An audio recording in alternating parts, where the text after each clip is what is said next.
Welcome to Subramani.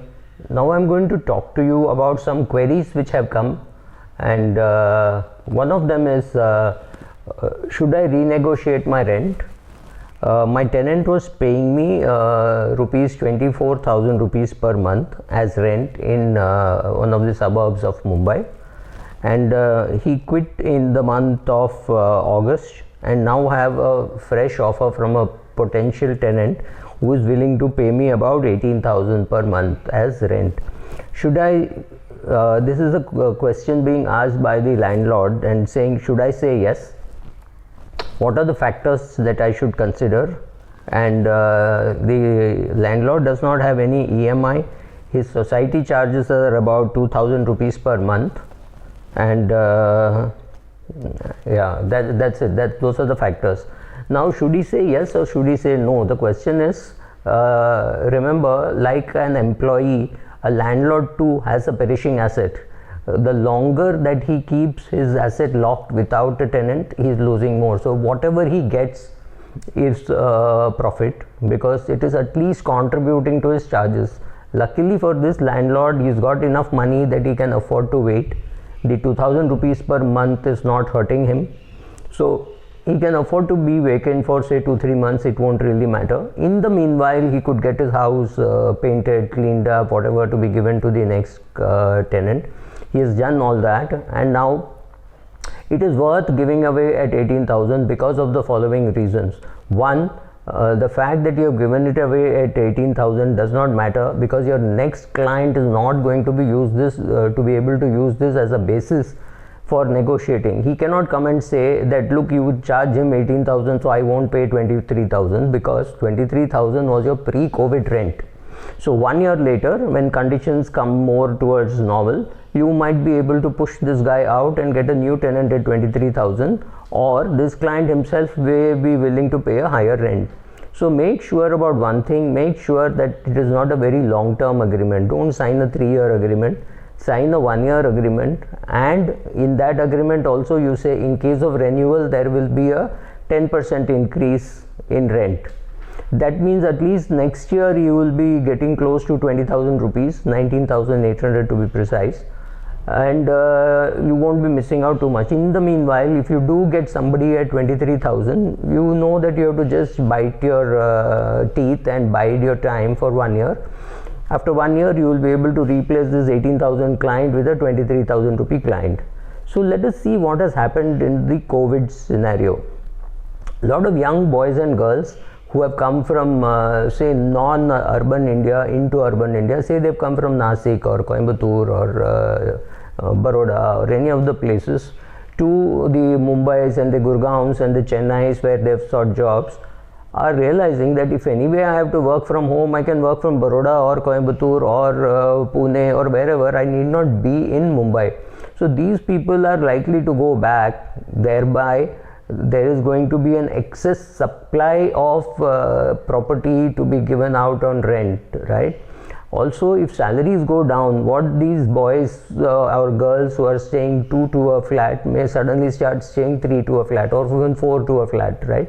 So when these things happen, you have to understand there is a greater pressure on the landlord to reduce rent, rather than, it is clearly, like in the real estate buying market, it is clearly a buyer's market, and in case of rent, it is clearly the tenant's market, not the landlord's market.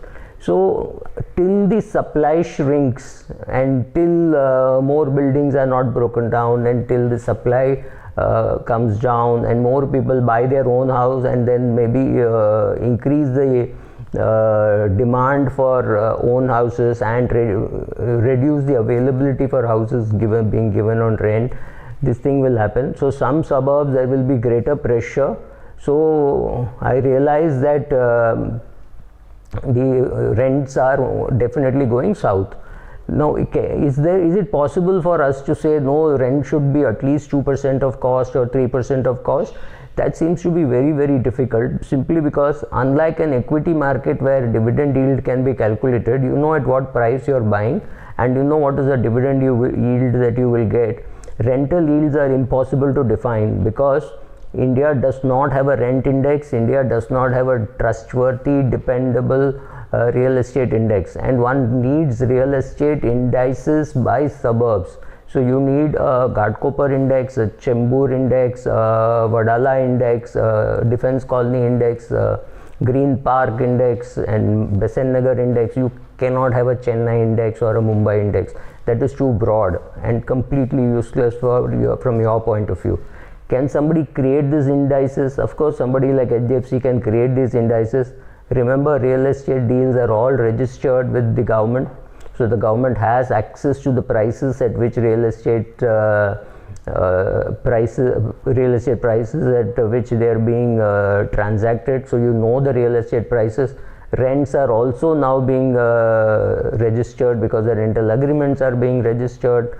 A copy of it is available with the registrar. So I'm sure you can create an index. Once you create an index, then you can arrive at the cost of flat index, the society charges index, and the rental index. Once you arrive at that, you will know that in a suburb like of Mumbai, you can buy a flat for 1.2 crores, give it on 1 lakh rupees per annum rent. I'm not joking. 1 lakh rupees per annum rent after your society charges of about 3,000 rupees, which means you will get some 12,000-13,000 rupees as rent, out of which 2,000-3,000 rupees you pay as society charges. So you end up getting about 9,000 rupees. 9 into 12 is about 1,08,000. That is the yield at which you are able to give out your flat. If you are happy with that, you should buy a flat and give it on rent, hoping for some capital appreciation going forward, because last 5 years it has not done anything. Real estate has not done anything for the last 5 years, and there is some indication that because it has not done anything for 5 years, it might do something over the next 7, 8, 10 years.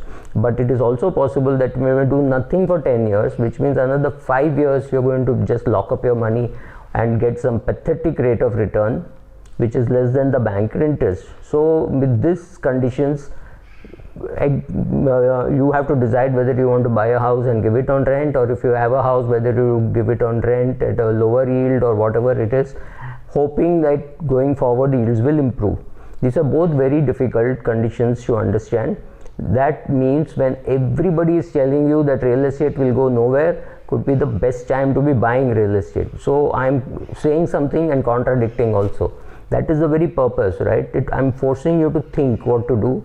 I don't have an answer. I'm personally not a real estate investor. I'm an equity market investor.